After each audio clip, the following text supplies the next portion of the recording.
pumunta po muna kila Ate Jerry, pero babalik din naman daw po agad. Narinig ka kayo paggabi. Ang ate mo nag-uusap. Totoo ba sinabi mo? Na okay lang ako na matira sa inyo mag-asawa sa Taguig. Opo, ma. Pag-usapan na po namin. Malaki po yung bahay namin sa Taguig and may matutulugan na rin po kayo doon. Wala na rin kasi magulang ni Winston, kaya maganda rin naman siguro na lumaki yung apo niyo na may kasamang lola, di ba? Oo. So pumapayag na po ba kayo?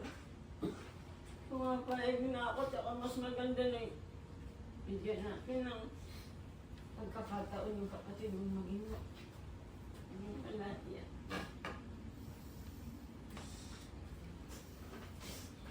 Maging nilaya, magkaroon ng sarili niyang buhay yun, matagal kong pinagkait sa kanya. Huwag po kayong mag-alala. Hindi po namin kayo bababayaan.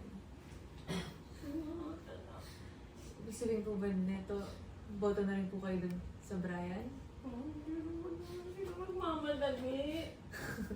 Ma, kung gusto mo ng isa pang apo, kailangan nila magmadali.